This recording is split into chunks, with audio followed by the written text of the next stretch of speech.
자, 미국이 제가 경기 침체에 지금 빠질 거다. 미국이 호황이라는 것은 거짓이다. 골디락스니 뭐니 연착륙이니 다 헛소리다 했죠. 자, 미국의 1분기 성장률이 1.3%가 나왔습니다. 그래서 미국이 경제가 지금 침체에 빠져들었다.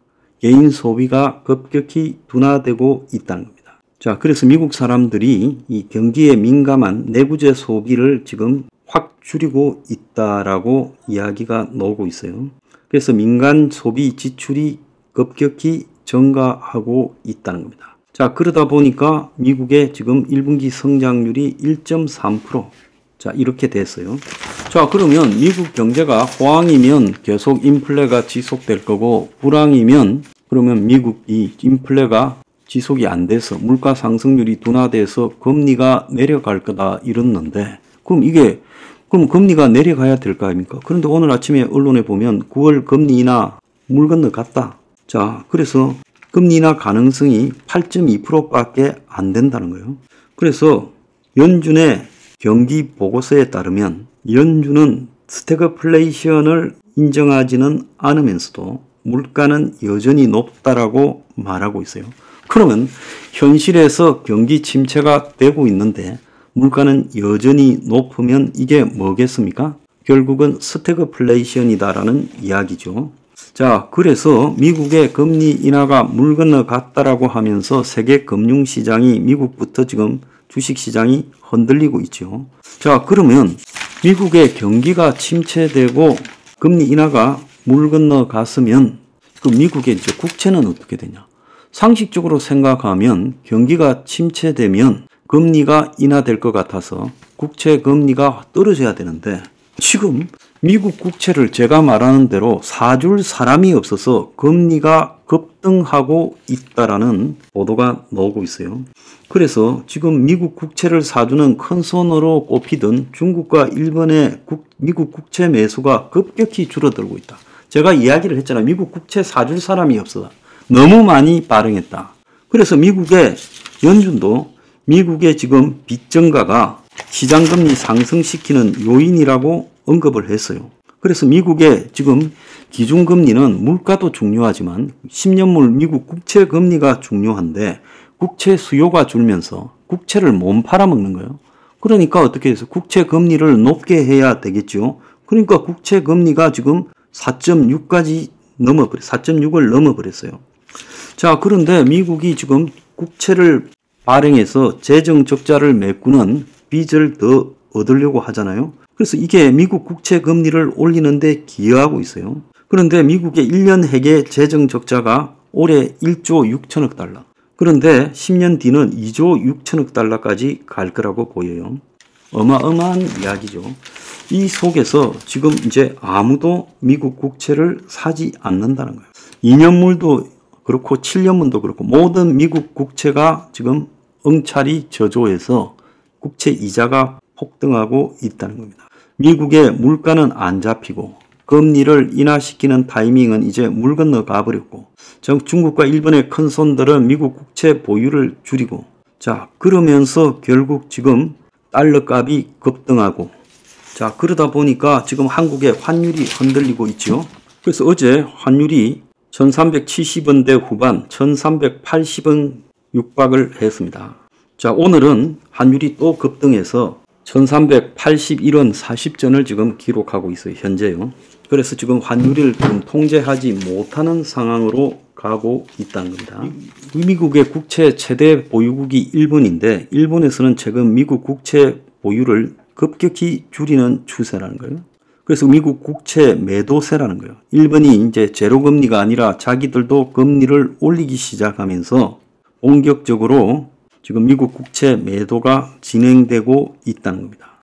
그래서 일본 투자자들이 미국 국채 등에서 발을 빼서 일본의 국채로 방향을 돌릴 가능성이 있어요. 그래서 미국의 국채 수요가 감소하면 실제로 미국이 감당할 수 있는 것보다 더 높은 수준에서 금리가 형성되고 그러면 금리가 높으면 어떻게 되겠어요? 미국의 기업이나 개인이 소비 지출을 위축시키지 않겠습니까? 지금 그런 현상이 벌어진다는 거예요. 자, 그런데 여기서 하나 이제 또 유의해야 될 내용이 나왔습니다. 전 세계 부채가 43경이 넘어간다는 거예요. 전 세계 부채가 뭔 상관인데, 자, 이렇게 말하면 안 돼요. 왜냐하면 전 세계 국가들이 가진 부채가 늘어나면 늘어날수록 이제 그것이 경제에 미치는 영향이 매우 크지요. 그래서 절대적인 이 세계의 부채의 크기가 경제가 앞으로 어떨 건지를 보여주고 있다는 겁니다. 2차 세계대전 이후 가장 빠른 속도로 부채가 세계에서 증가하고 있어요.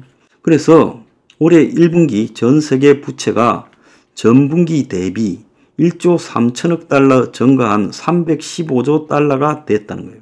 그래서 여기에는 가계 기업 정부 부채가 모두 포함되는데 이 315조 달러는 43경 4천억이라는 거예요. 43경 4천조라는 거예요. 그래서 전 세계 가계 부채가 59조 1천억 달러, 기업 부채가 164조 5천억 달러, 정부 공공 부채가 91조 4천억 달러로 어마어마한 규모다. 그래서 세계 인구가 81억이면 1인당 3만 9천 달러, 5,372만 원의 빚을 지고 있는 것으로 지금 나온다는 거예요.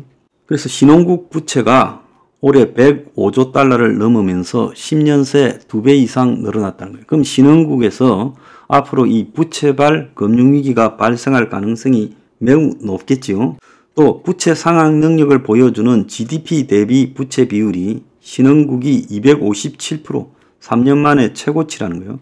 중국, 인도, 멕시코의 부채가 증가했고 한국, 태국, 브라질은 감소한 나라에 속하는데 한국은 GDP 대비 전체 부채는 줄었지만 가계 부채가 98.9%로 조사 대상국 중에서 가장 높다는 거예요. 세계 부채의 3분의 2는 미국, 유로존, 일본, 영국 등 선진국에서 나왔다는 거예요.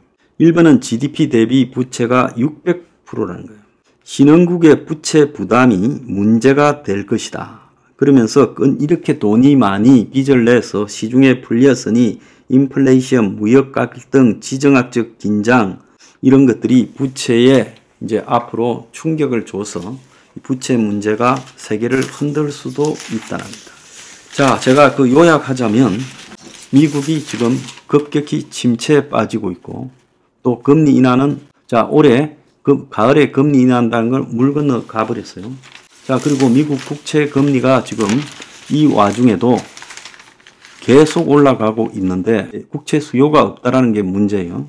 자, 그 속에서 전 세계 빚도 폭발적으로 늘어나고 있다는 겁니다. 자, 그래서 한국인의 보유 해외 주식이 엔비디아, AI하고 유명한 이 회사에 한국인이 주식을 몰빵해서 해외 주식 1위라는 거예요. 한국 사람이 해외 주식 가지고 있는 것 중에 엔비디아가 1위라는 거예요. 자, 2차 전지 배터리가 벌써 이제 폭망했고 그 다음에는 AI와 로봇주 이런 게 4차 산업주가 또 문제가 크게 될 수 있습니다. 제가 전에 에코프로 어쩌고 저쩌고 뭐 배터리 아저씨 어쩌고 저쩌고 할 때 조심하라 했죠. 전기차 수요가 급감한다고. 지금 에코프로 삼형제 주식이 한 달 만에 10조 원이 증발해 버렸어요. 그래서 주가 하락이 더 이어질 거라고 이야기가 나오고 있습니다. 바이오도 옛날에 그랬잖아요. 셀트리온. 자, 이제 에코프로가 세계가 다 망하고 있어요. 10조가 날라갔습니다. 그러니까 주식 하지 마라 이럴 때 내가 얼마나 이야기를 했습니까? 하려면요 한 10년쯤 묻어둘 안전한 주식을 해라.